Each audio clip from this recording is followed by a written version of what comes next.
Welcome to Season 2 of the Small Town, Big Dreams podcast. Hi, I'm Becky Waples, and this is the podcast that celebrates small town creators and shares their stories. Each week, we dive into each creator's journey, from their background to where they found their courage, from their challenges to their wins, where they found their inspiration to how they took their first step. I cannot wait to chat, laugh, and inspire the next small town creator with each of my guests. If you are inspired by small town creators who turn their big dreams into reality, then this is the podcast for you. Please rate and subscribe to all upcoming episodes. Please follow on Instagram and Facebook, and always feel free to leave a message or comment to let me know what you'd like to hear or who you'd like to hear from. This little passion project is turning into quite the adventure, and I'm so glad you've come along for the ride. Thank you from the bottom of this small town creator's big heart. Let's grow together.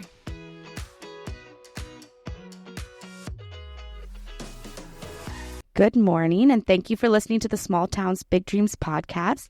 Today's guest is Tourloukis. She's a registered nurse psychotherapist and clinical nurse specialist who specializes in mental health. Good morning. Good morning. Yeah, thank you for meeting with me today. Is that accurate? Specializes in mental health? Yeah, so I have been working in mental health. I've been a nurse for 21 years. And most of that, with the exception of about a year in palliative care, has been in mental health. Okay. Yeah. So psych nurse. Okay. I like to say. Yeah. And I always ask, tell me about yourself and why you're here.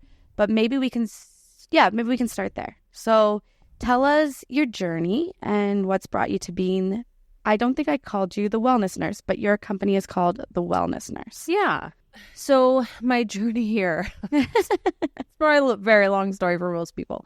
So like I said, I have been a nurse for 21 years. Most of that mental health, I sort of love mental health. It has always been my jam. Ever since I was a teenager, I was like, I'm going to be a psych nurse. I saw a couple movies that sucked me in, and I was like, that is what I want to do. So I worked for the hospital system in various roles for a long time, and I've been doing the wellness nurse for 2 years. Okay. Basically, this role for the past 13 years in the public healthcare system, like out of a hospital. And then I needed to pivot a bit and make a couple changes. And so here I am doing this for, 2 years, 2 and a bit. On your own. And that's right. Is your office out of your home, or do you have a... Nope. So I have an office space on Queen Street in Kincardine. Okay. So see folks in person. Also offer virtual therapy and phone for the odd person who's not so technological. However, I don't think a lot of people love phone therapy. I think they prefer virtual or in person, is my sense. Right. And were you born in this area? No, actually, I'm from Brantford, Ontario.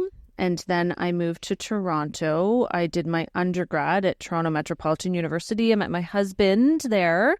And then we moved here 13 years ago. My parents were here. They're entrepreneurs. They were. Yeah.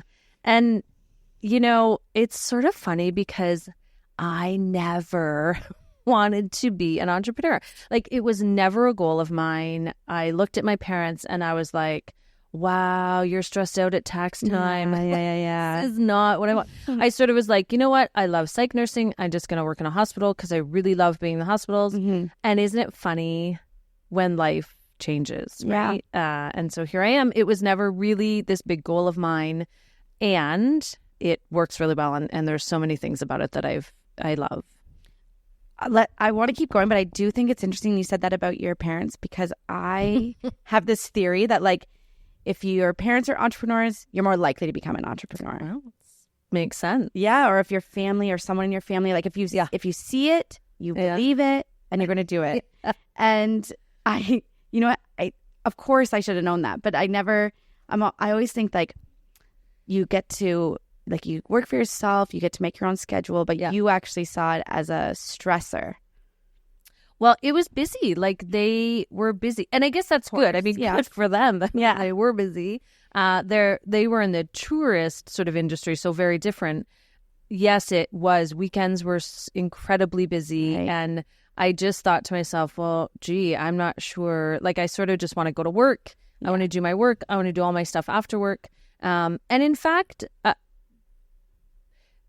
because their industry is different, I have sort of made an intentional effort to build in the pieces that I really wanted in terms of, owning my own business. Because I don't know if you've seen that meme where it's like, I used to work 9 to 5, but now I work for myself 24/7. Yeah. Right. And so like I said, I think I've worked really hard to make my schedule work for me and our family and do lots of things because my hand, I feel like so many pots in terms of not just private therapy clients. There's sort of a lot of other things that go along with that in terms of the business. So like I said, I've just tried to make it really intentional in terms of scheduling so that I do have time for all that other stuff.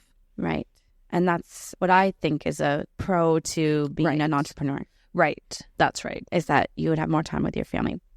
So when you were working as a nurse in a hospital, was that up here or was that in Toronto? So both. So I worked in Toronto. We lived there for about 10 years. And then up here, I worked in outpatient community mental health out of Goderich for about 10 years as well. Okay. 10 years. So, yeah. Okay.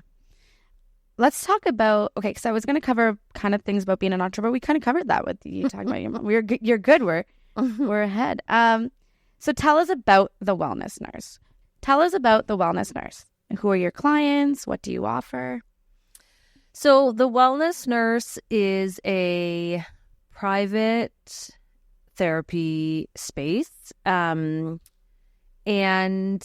initially when I started, I had this really big idea that I wanted to see all the burnt out nurses and all the healthcare workers that were having a hard time.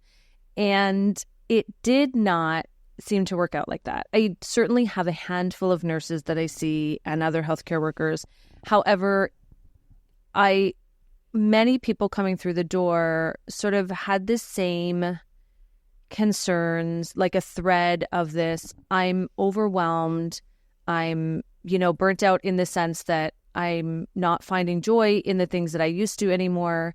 I'm having a hard time regulating. I find that I'm a little bit anxious or I'm agitated often. And so it says on my website, therapy for people who are burnt out and overwhelmed, because this sort of seemed like the theme. And talking to other entrepreneurs, I hear that, if we have this vision and it doesn't quite work out like that, often we might see it as a failure. And in fact, it's just organic growth, I guess, and pivot. And so that is typically who I would see coming through the door.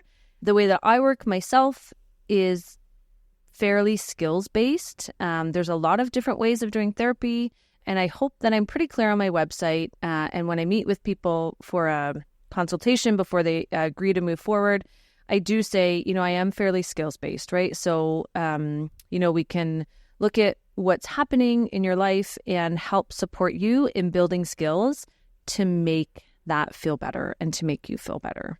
So that's sort of the wellness nurse in a nutshell. Yeah. I did look on your website and I thought it was very relatable. Right. Like it didn't seem like therapy would be that scary going on your website. Oh, like we're just talking to a friend. Right. So yeah, the more you talk about your website, like I would suggest my listeners check it out just because, like I said, you look relatable. It doesn't look like a scary atmosphere. It looks very like, we're not going to go in there and talk about the trauma that I had as a child. That's right. We're going to more talk about like how to, like you said, skills, like how to deal with the issues I'm dealing with right now. Yeah. And there are, like I said, there's lots of different ways of doing therapy and there are lots of different specializations. And for me, this is sort of how I work the here and now. And let's build you skills so that you can move forward feeling really good. Yeah. I know that you started your business after COVID. And I like what you said that you're kind of going to be niche-y with nurses and healthcare workers only because, we all know that they're burnt out and they require this kind of support. Yeah. Have you noticed after COVID, people are feeling more burnt out than they ever have? Or is it kind of evening out or... I'm not sure. I mean, anecdotally, certainly, I think now it feels like it's sort of evening out. We've had a year or so. COVID feels like a distant memory to me, honestly. So I feel like that transition period hit a lot of people. We sort of go on, not that we were fueled by adrenaline during those years, but you sort of do what you need to do. And then it's always these transition points in life, right? Whether we're going back to work, whether we're leaving work, whether we're, moving into a new home. All of these transitions, they can feel really good and exciting. They can also feel really scary. So I think to answer that, I don't know necessarily if it's evened out. I feel like it sort of has, but certainly over the past year or so, that transition of getting back to life, I guess, in general. Yeah. What makes you unique and different from other psychotherapists in the area? Well, I am really glad you asked. Oh, good. Because it's one of my favorite questions. I love being a nurse. I love being a nurse. I have a master of psychiatric nursing. I'm doing a PhD in nursing because I love nursing. I love being a nurse. And nurses also, I will say, for the listeners, are consistently voted one of the top 3 most trusted professions. Yeah. So I'll just put that out there. What sets nurses apart in terms of therapy is several things.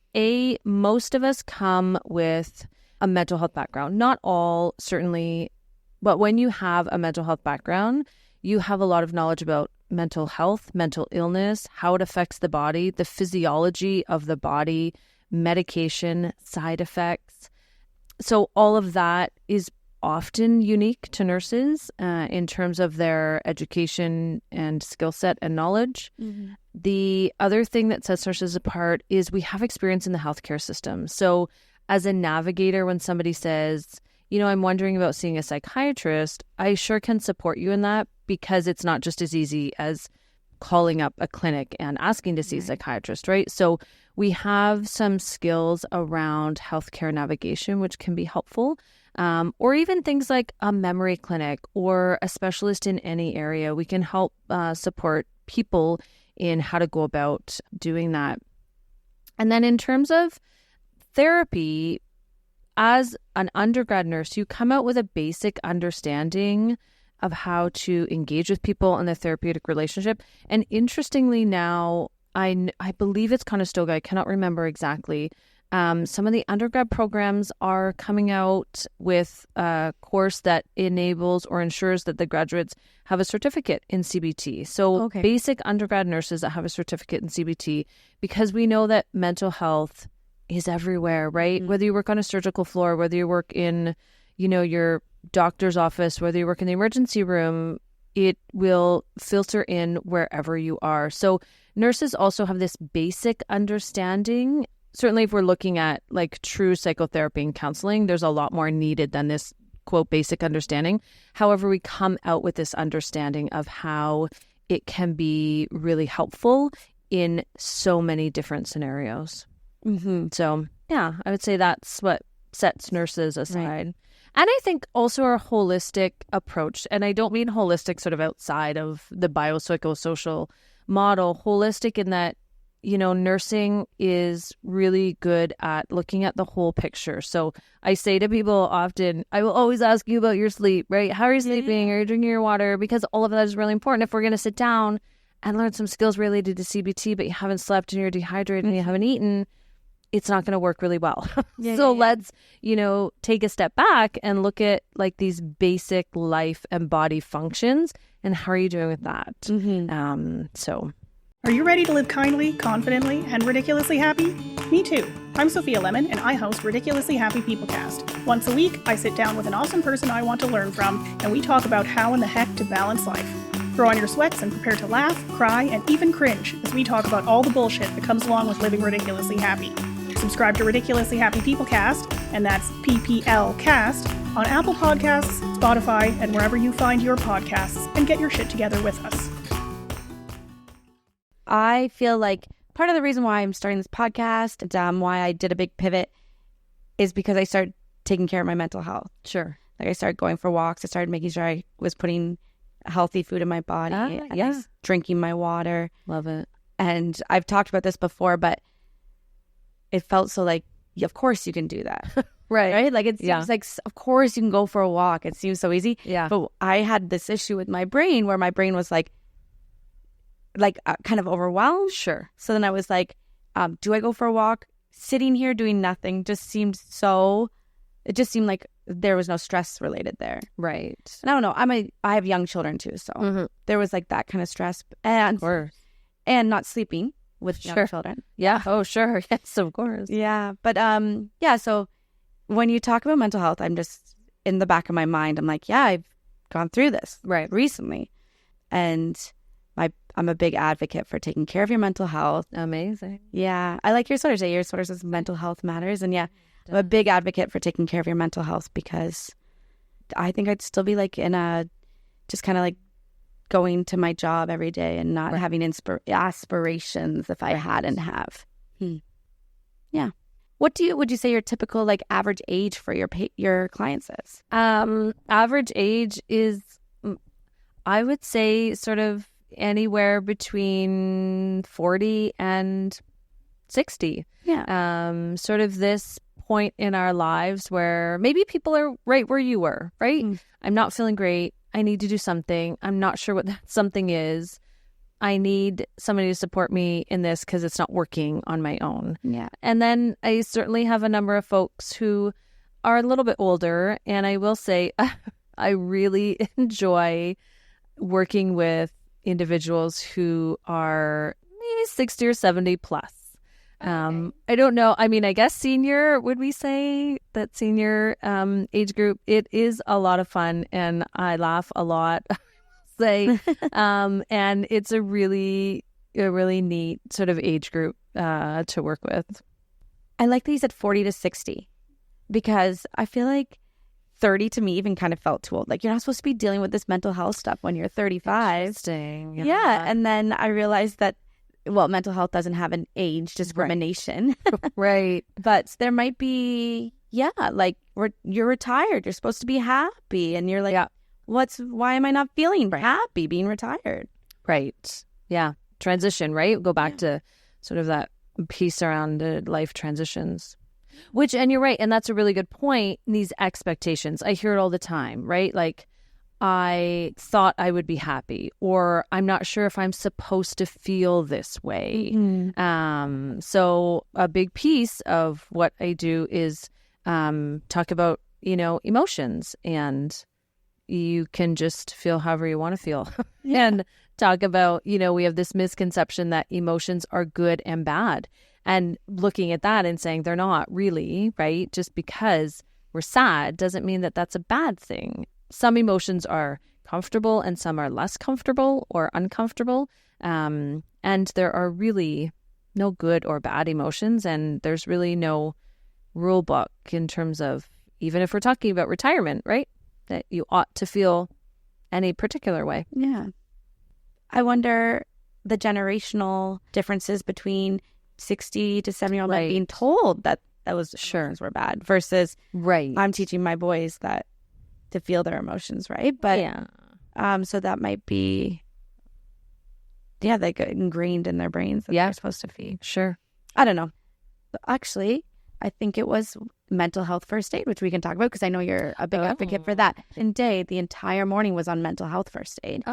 And they said that, yes, sometimes people retire and then they're like, where's my purpose? And they really struggle with that. Yeah.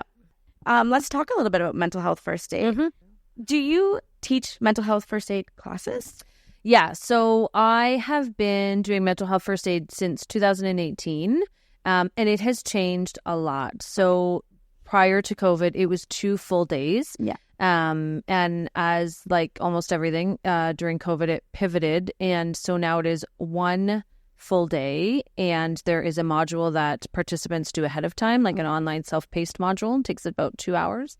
And it can be delivered either in person or virtual. So I have done a fair amount. I don't know about a fair amount. I've done several businesses, sort of local businesses. And we just did the South Bruce Gray Health Center 2 days. So that was a lot of fun, spending time with some of the staff at the hospitals. Yeah, so I don't know why more businesses aren't interested. Yeah, I don't know. I mean, I'll advocate for everybody to have their staff trained in mental health first aid. And I wonder if perhaps people think that the investment is too great in terms of time, maybe. However, now that it's only one day, maybe that feels more appealing to businesses. I can see the value in it. Yeah, same. Yeah, especially after we were all locked in our houses for 2 years. Right. That was the other thing. I worked in a company that was majority men. There was only a handful of women. And so I kept saying, like, a business proposition was to show how we value men's mental health. Sure thing. Yeah, I don't think it's talked about nearly as much as it could be. Mm-hmm. And as an employer who employed the majority of men, that I would say, that's what we should have put that, like, in our values. Like, even in our mission statement, like, we care about men's mental health. That would have been amazing.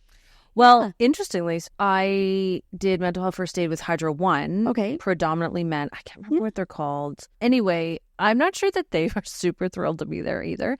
However, once you start talking, like, almost everybody has something to say or an experience. And I was like, wow, this is really interesting. Mm-hmm. And even like this one guy, somebody pulled a gun on them. Oh my God. And I'm like, okay, that's like traumatic. And people don't, I mean, I guess we just go through life. We have these experiences and then we're like, ha ha ha, like, it's okay. But I was like, wow, like, maybe you should talk to somebody. I mean, I'm not going to say that in the middle of the classroom. Right. But I was like, it is, you're right. Everybody can benefit, and particularly sometimes men that don't necessarily look at it through the same lens, maybe, as other folks. I know we talked about in the mental health portion of first aid, what is healthy mental health. And honestly, the answers were so diverse and, like, nobody could come up with one good answer. Yeah. And I think it's very open-minded, but what would your definition of good mental health be? Like, where are people aiming for? And I know that's a loaded question, but it's just something interesting that no one could explain the right thing. So then how do you know if you have bad mental health if you are defining it differently than someone else too? Yeah, and it's a really good question. And you're right. It'll look different for everybody. Mm-hmm. Just like, the idea of success, right? Going back to being an entrepreneur, everybody's definition of success is going to be different, right? And so you're right. I'm not sure that we would ever come up with a perfect answer in terms of what good mental health is. I would say that good mental health is when you feel good, right? I'm just looking up because they did give us one. So I'm just looking up the World Health Organization's definition. Yeah, it definitely is. I can't remember what I think we even, like, people had arguments as to why that one wasn't good. Oh, is that? Yeah. Yep, this is what it was. Mental health includes our emotional, psychological, and social well-being. It affects how we think, feel, and act. It also helps determine how we handle stress, relate to others, and make healthy choices. So that's just mental health, not good mental health. Right. But, yeah. Sorry, it kind of went off, but can you share a success story? Sure, a success story. So in therapy, I had mentioned earlier, there's several different ways of doing therapy. And one way of doing therapy is cognitive behavioral therapy, so CBT, which I'm going to guess the average person may have heard the term CBT. So I really like CBT. I also really like something called DBT, which focuses a bit more on emotions and regulating and is very skills-based. And so a success story is I saw an individual who was off work and had a lot of chronic pain and was really struggling. And we did a lot of CBT work around chronic pain and looking at some values-based stuff, right? So instead of the lens of, I will never get through this, my life will never have meaning because I have this pain, supporting this individual and shifting that a little bit and saying, what are your values? What are your goals? And what would a life look like if you had some level of chronic pain and were able to still enjoy things or spend time with people that you love? And that felt really good. Mm-hmm. And so, sometimes, yes, I had mentioned about skills-based, and sometimes it's really a shift in perspective and saying, what are the things that are really important to me and what are my values? And how can I build my life that aligns with these values and build a life worth living, even when I can't get rid of the thing that really bothers me, like pain, right? Yeah. For example. Yeah, I have heard a lot about CBT because when I was dealing with my mental health with the doctor, that's what they said. There was an app on my phone. Ah, yeah. What's like an example of what a session looks like? Okay. But then I'm also going to ask you after that, can you give us like one good skill? Is decent to ask? You can give us like one good skill or like one good strategy. Yeah. So what does a session look like? Yeah. So typically you would come in and we do a bit of a check-in. There is an acronym called NEST. Okay. That I sort of use as a check-in. So nutrition, exercise, sleep, support, and time for self. So I had mentioned about the holistic way that nurses typically work from. And so we'll do our check-in. How was your week? Anything that you want to unpack or process about the week. And then we typically go into the homework, right? Or what have you been doing over the week? If we're doing predominantly CBT, there is homework, because it's great that you and I can talk about a skill. Unless you have a chance to practice it, right, you'll never know if it's working or not. So a bit of a check-in, review that. And then the last little bit would be, what are you planning for over the next few weeks until we see each other? What are we going to be working on? Here's the skills, here are the goals. And then a bit of a wrap-up. What did we learn? What did we cover? Anything else? Okay. So that's how a session typically was. And an hour goes by so fast. I was going to say, yeah. Yeah. And then do you meet your clients usually weekly?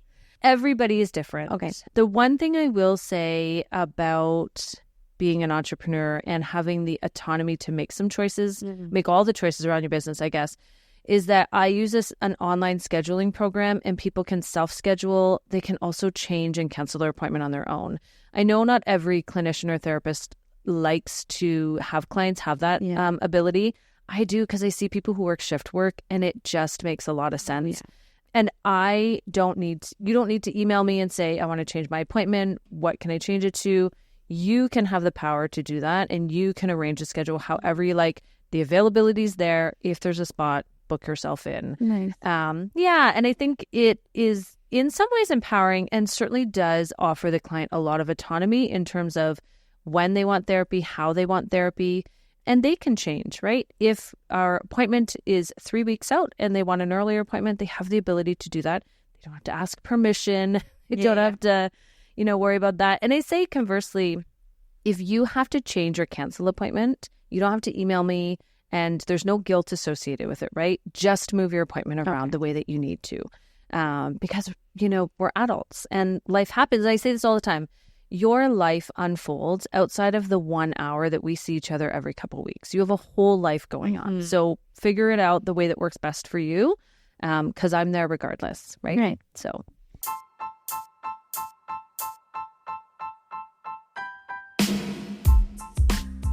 Hey, listen up. Tamara here from the Clinic Club podcast interrupting. Sorry, not sorry. I just wanted to let you know that if you love this podcast, you might just love the Clinic Club as well. We are all about deep cleaning our lives from the inside out, digging those skeletons out of our closets and letting go of what no longer serves us. So roll up your sleeves, dust off those life lessons, and join me and my friends as we learn how to navigate our way to a life with more love, more laughter, and maybe less piles of laundry. Find the Clinic Club podcast on Spotify.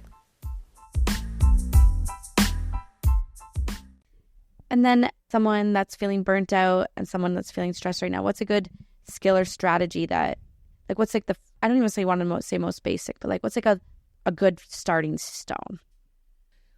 Probably one of the most common skills that that we talk about is called the STOP skill, and it's borrowed from a way of doing therapy, which is called DBT. And STOP is just an acronym, and S is stop. And I say to people, physically stop your body and shut your mouth. Okay. Close your lips. Do not say anything. Because often people will say, I get so worked up and then I react. I send the email. I say the thing. I send the text. And if we're looking at regulating some of that, what I will also say is, unless you are saving a life, like actively saving a life, you probably don't need to respond right away.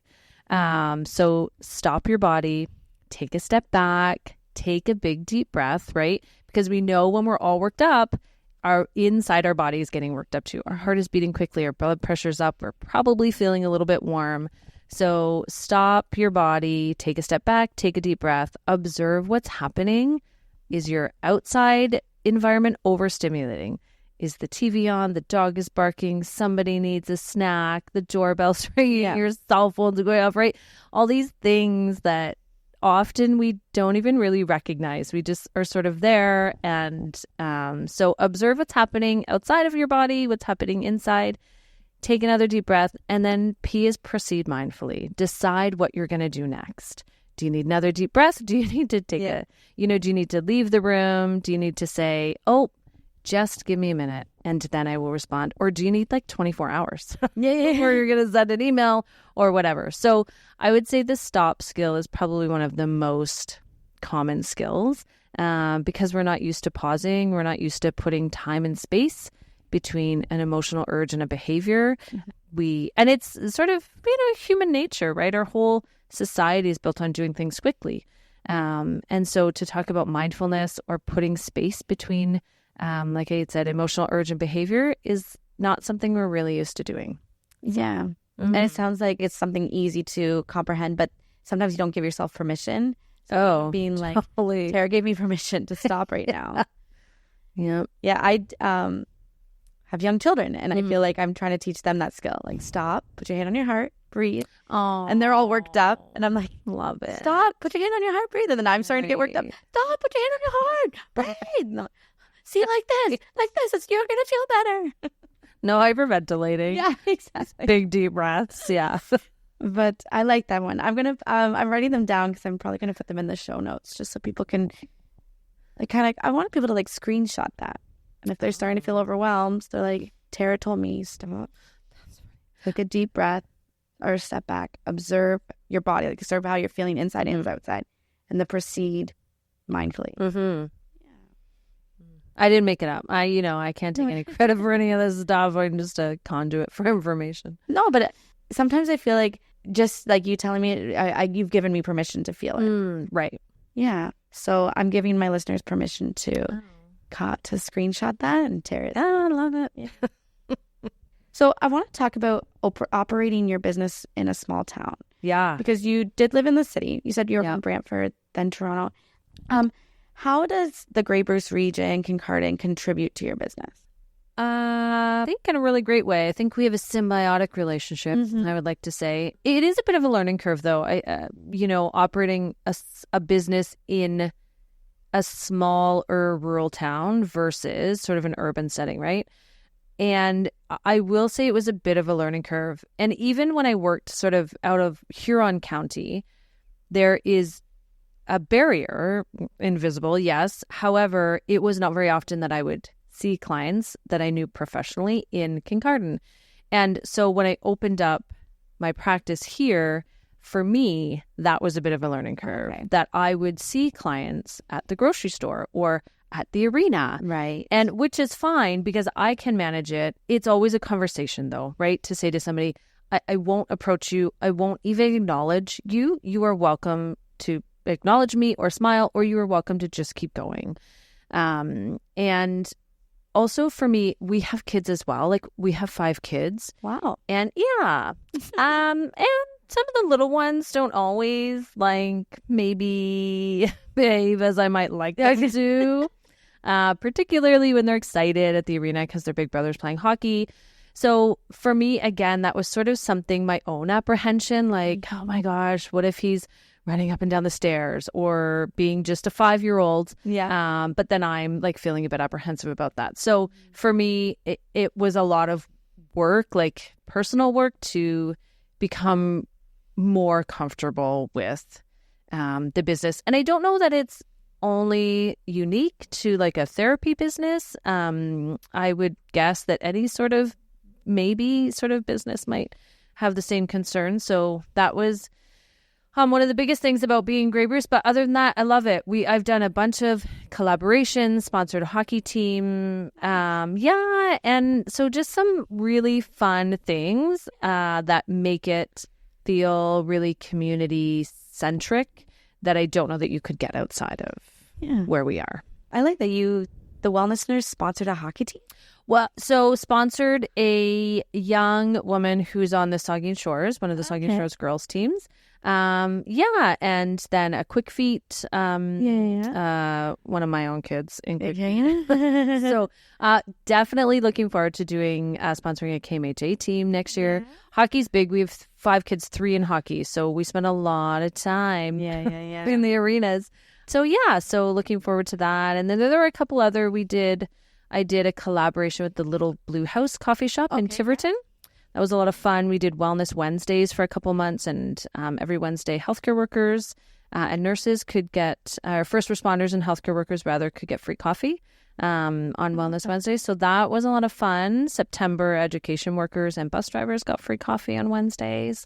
Cool. So that was really neat. That's very cool. My mind's racing now. I want to sponsor something. There you go. Yeah. It's a great opportunity. In terms of so many things, first, building community and relationship, marketing.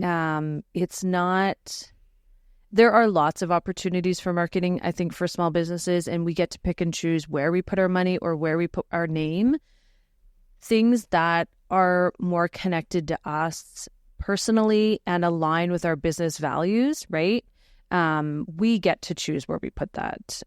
So that's what I also really love, because you're right, your mind can race and you can put your money a million different places, or you can really intentionally choose these collaborations, which is what I think, or what I hope that I've done over the past couple of years, that make a lot of sense to me as a business owner. And like I said, align with my personal values, which I hope for most people will also align with their business values, right? Yeah.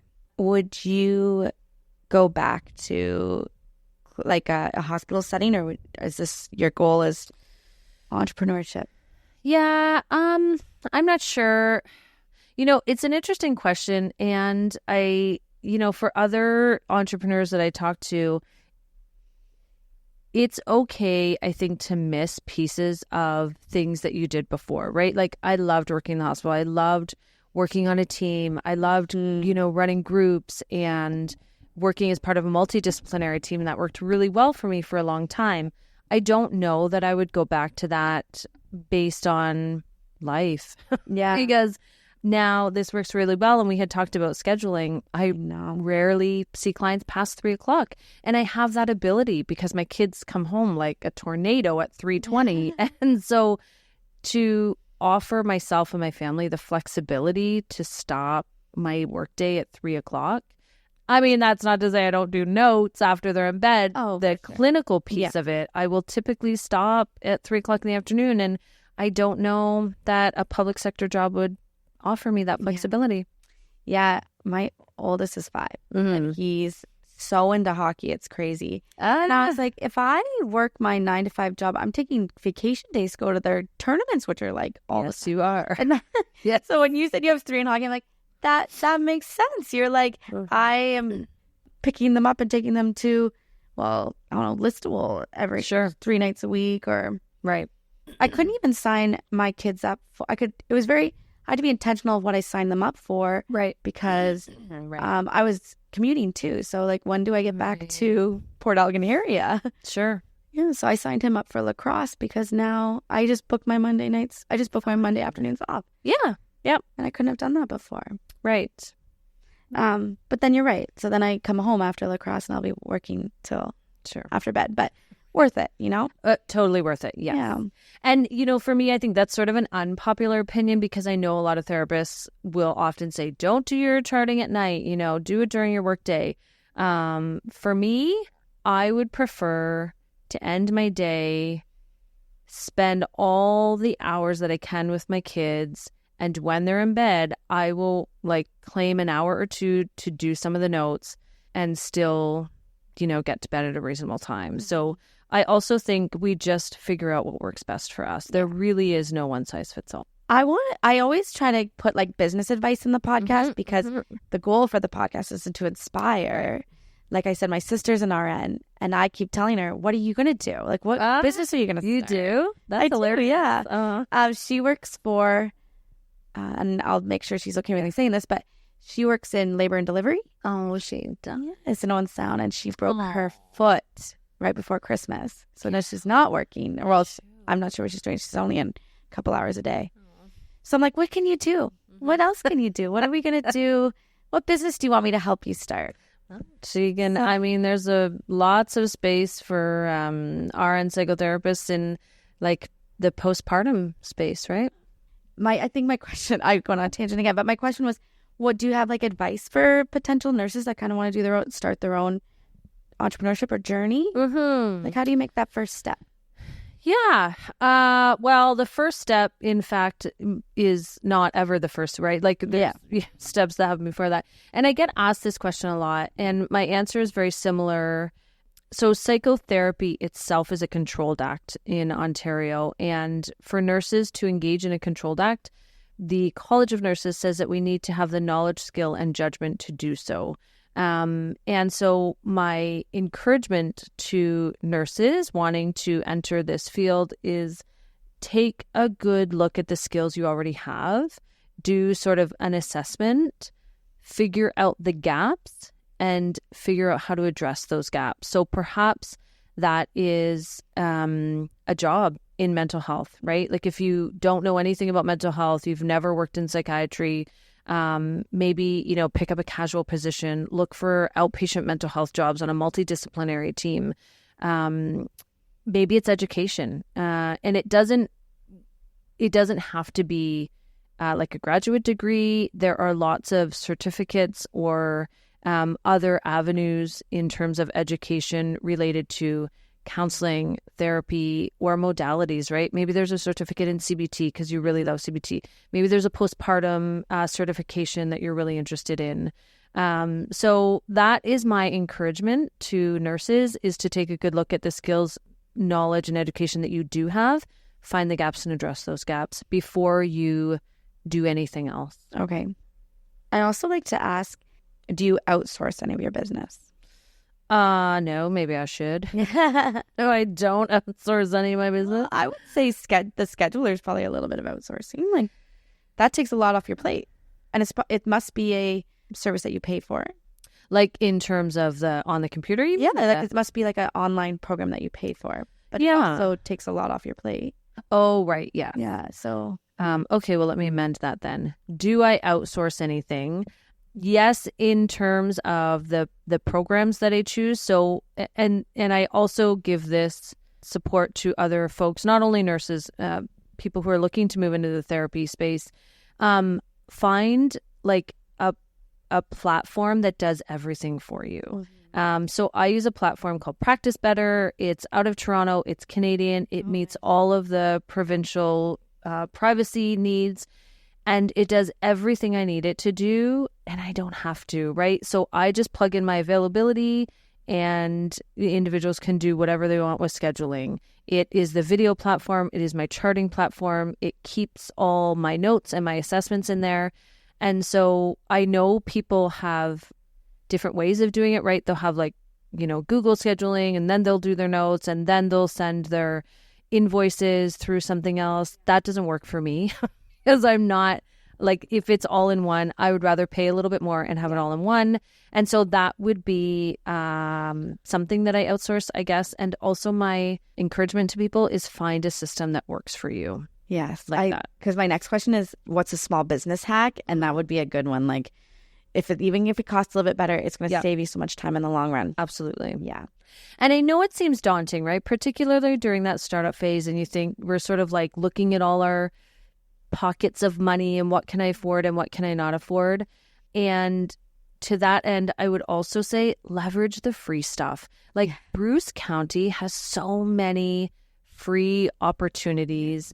And then aside from Bruce County, I recently saw that Mohawk College had advertised, they have this big entrepreneurial sort of space, and they had advertised several workshops on Eventbrite, for tax season, sole proprietor stuff, and then corporation. And I shared it with, there's sort of an informal Facebook group for nurse psychotherapists, because I don't know, I mean, you might as well share it, but there are so many options for free like workshops and webinars, and I encourage anybody to leverage those. Because the other thing is that if you're looking at some of the workshops that Bruce County puts out, for example, sometimes within that workshop, there will be something that is offered to the attendees that they haven't advertised, right? So, for example, I went to a workshop with a lawyer and AI and talking about contracts and stuff. And then after they said, by the way, anybody who attended the workshop, you get like a free consultation with this lawyer who doesn't offer that otherwise. So